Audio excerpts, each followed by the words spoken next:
సృష్టించి ఈ ప్రాజెక్ట్ మనస్ఫూర్తిగా విజయవంతం కావాలని దీనికి వ్యవస్థాపకులైన చైర్మన్ శ్రీ చలమలశెట్టి అనిల్ గారికి, మహేష్ గారికి మనస్ఫూర్తిగా నా శుభాకాంక్షలు తెలియజేస్తాను. గౌరవ ప్రధానమంత్రి శ్రీ నరేంద్ర మోదీ గారి సారథ్యంలోని కేంద్ర ప్రభుత్వ సహకారంతో గౌరవ ముఖ్యమంత్రి శ్రీ చంద్రబాబు నాయుడు గారి నాయకత్వంలోని కూటమి ప్రభుత్వం పర్యావరణాన్ని పరిరక్షించుకుంటూ అభివృద్ధిలో రాష్ట్రాన్ని అగ్రగామిగా నిలిపే దిశగా అడుగులు వేస్తోంది.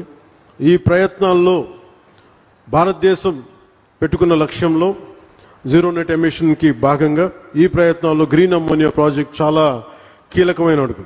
రెన్యూవబుల్ ఎనర్జీ రంగాన్ని ప్రోత్సహిస్తూ ఈ రంగంలో ఆంధ్రప్రదేశ్నే దేశంలో మొదటి స్థానంలో నిలపాలన్నదే ఈ నారా చంద్రబాబు నాయుడు గారి నాయకత్వంలోని కూటమి ప్రభుత్వం లక్ష్యం.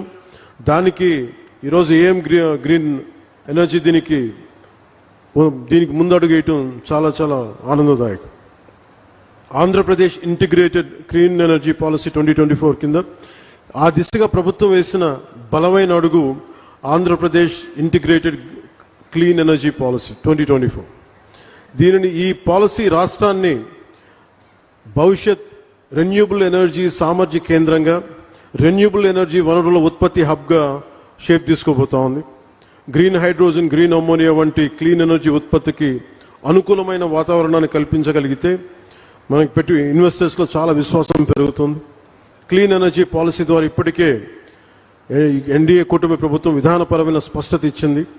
గ్రీన్ ఎనర్జీ ఉత్పాదనకి ఆంధ్రప్రదేశ్ గమ్యస్థానం కావాలి. అదే నారా చంద్రబాబు నాయుడు గారి నాయకత్వంలోని కూటమి ప్రభుత్వ విధానం.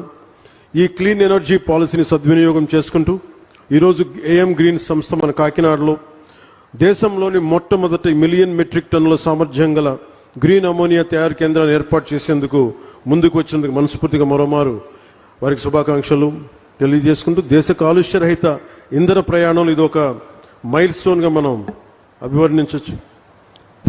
మనకి ఈ ప్రాజెక్ట్ రెన్యూబుల్ ఎనర్జీ సాయంతో నీటిని ఎలక్ట్రాలిసిస్ చేయడం ద్వారా గ్రీన్ హైడ్రోజన్ ఉత్పత్తి చేస్తుంది. ఈ ప్రక్రియలో వాతావరణంలోని ఈ కార్బన్ ఎమిషన్స్ని పూర్తిగా క్లీన్ చేస్తుంది.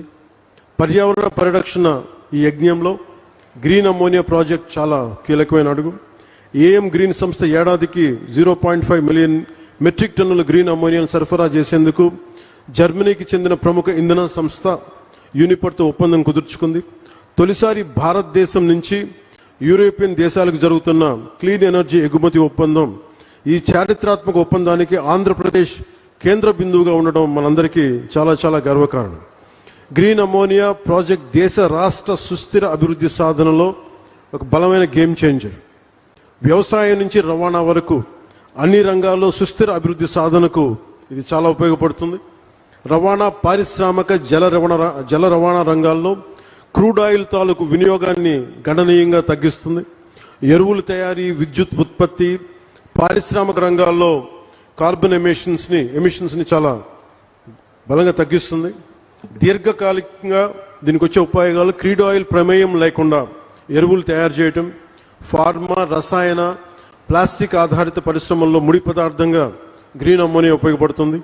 దీంతోపాటు వాతావరణంలో కార్బన్ ఎమిషన్స్ని తగ్గించడం ద్వారా 1 సెంటీగ్రేడ్ మార్పు వచ్చినా కానీ చాలా బలమైన మార్పు తీసుకుంటుంది.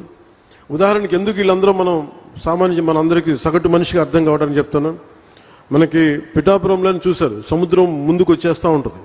దీనికి 2-3 సెంటీగ్రేడ్స్ భూ ఉష్ణోగ్రత పెరగగానే సముద్రం అక్కడ ఐస్ కరిగి మనకి సముద్ర మట్టం పెరిగిపోతూ ఉంటే ఇలాంటివన్నీ తగ్గించడానికి ప్రపంచ దేశాలన్నీ కలిపి తీసుకున్న నిర్ణయం భూ ఉష్ణోగ్రత తగ్గించాలని.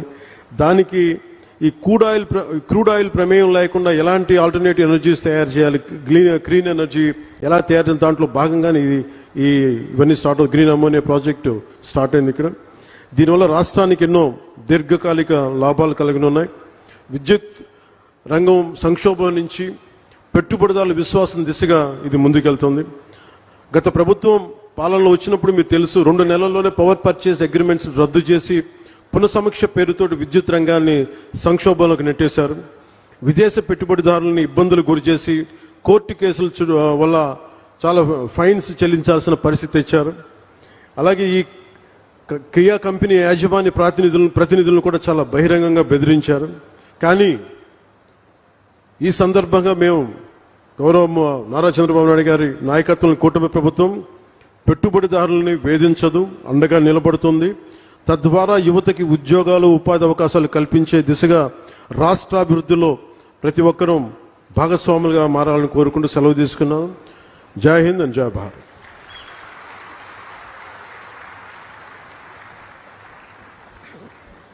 ఏఎం గ్రీన్ వారి ఆహ్వానాన్ని మన్నించి ఈనాటి కార్యక్రమానికి విచ్చేసినటువంటి మన ఆంధ్రప్రదేశ్ రాష్ట్ర గౌరవ ఉప ముఖ్యమంత్రి వర్యులు వారి యొక్క అమూల్యమైనటువంటి సందేశాన్ని అందించడం జరిగింది. అదేవిధంగా ఏఎం గ్రీన్ కు శుభాకాంక్షలు కూడా తెలియజేయడం జరిగింది. మరి ఈ సందర్భంగా మీ అందరి కరతాళ ధ్వనుల మధ్య వారికి మరొకసారి ప్రత్యేకమైనటువంటి ధన్యవాదాలు తెలియజేస్తున్నాం. Thank you sir, thank you very much.